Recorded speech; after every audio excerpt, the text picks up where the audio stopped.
சேரன் சிறிய இடைவேளைக்கு பிறகு நடித்து இயக்கி மார்ச் மாத துவக்கத்தில் வெளியான படம் திருமணம். கதாநாயகனாக உமாபதி ராமையா, நாயகியாக காவ்யா சுரேஷ் நடிக்க முக்கிய வேடங்களில் சேரன், தம்பி ராமையா, எம்.எஸ். பாஸ்கர், சுகன்யா நடித்தனர். குடும்ப உறவுகள், நடைமுறை வாழ்வில் யதார்த்தங்கள் போன்ற விஷயங்கள் இருந்தபோதும் மாணவர்களுக்கு தேர்வு இருந்ததால் மக்கள் மத்தியில் இப்படம் சென்று சேரவில்லை. பல தரப்பினரின் வேண்டுகோளுக்கு இணங்க இப்படம் மீண்டும் ஏப்ரல் 12ஆம் தேதி 75 தியேட்டர்களில் ரிலீஸ் ஆகிறது.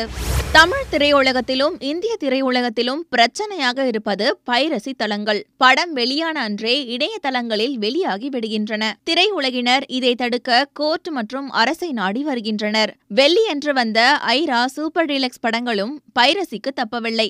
இணையதளங்களில் வெளியாகிவிட்டன. நீதிமன்ற உத்தரவை சம்பந்தப்பட்ட துறையும் அரசும் கண்டுகொள்வதில்லை என குற்றச்சாட்டு எழுந்துள்ளது. சினிமா துறை மூலம் மத்திய மாநில அரசுகளுக்கு பல கோடி வருமானம் வருகிறது. ஆனாலும் அவை பைரசி இணையதளங்கள் மீது கடும் நடவடிக்கை எடுப்பதில்லை. சினிமா துறையின் இந்த தீராத பைரசி தலைவலியை எந்த அரசு தீர்க்கப் போகிறது என்ற கேள்வி திரையுலகத்தினரிடம் இயல்பாக எழுகிறது.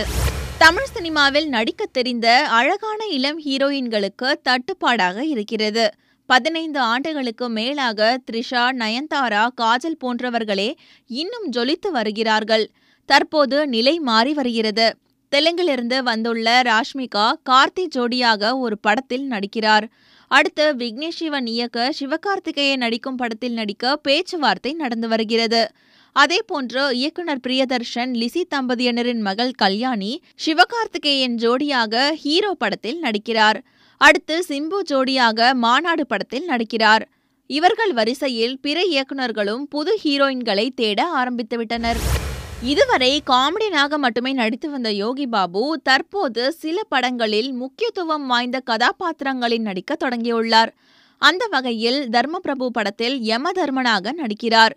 இந்த படத்தின் ட்ரெய்லர் தற்போது வெளியாகி இருக்கிறது. அதில் யமனாக வரும் யோகி பாபு பாவம் செய்தவர்களை சொர்க்கத்துக்கும் புண்ணியம் செய்தவர்களை நரகத்துக்கும் அனுப்பப் போகிறேன் என்கிறார்.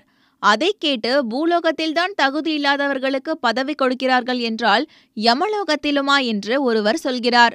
அதற்கு அம்மா போனால் சின்னம்மா, சின்னம்மா போனால் சின்னையா என்பது போன்ற அரசியலை அட்டாக் செய்யும் வசனம் ஒன்று இடம்பெற்றுள்ளது. தர்மபிரபு தமிழக அரசியலை நேரடியாக அட்டாக் செய்திருப்பது இந்த ட்ரெய்லரிலேயே தெரிந்துவிட்டது. இந்த படத்திற்கு யோகி பாபுதான் வசனம் எழுதியிருக்கிறார் என்பது குறிப்பிடத்தக்கது. பாலிவுட், ஹாலிவுட் என உலக அளவில் பேசப்படும் நடிகையாகிவிட்ட பிரியங்கா சோப்ரா கடந்த டிசம்பர் மாதம் நிக்கி ஜோன்ஸ் என்பவரை ஜோத்பூரில் இந்திய கலாச்சாரப்படி திருமணம் செய்து கொண்டார். திருமணமாகி 3 மாதங்களில் அவர்களுக்கிடையே கருத்து வேறுபாடு ஏற்பட்டிருப்பதாக ஹாலிவுட் மீடியாக்களில் வெளியான செய்தி தற்போது பாலிவுட்டிலும் பரபரப்பாகி வருகிறது. பிரியங்கா சோப்ராவின் சுதந்திரத்திற்கு நிக்கி ஜோன்ஸ் நிறைய கட்டுப்பாடுகள் விதித்ததால் இருவருக்கும் கருத்து வேறுபாடு ஏற்பட்டுள்ளது. விரைவில் விவாகரத்து வரை செல்லக்கூடும் என்றும் செய்திகள் வெளியாகியுள்ளன.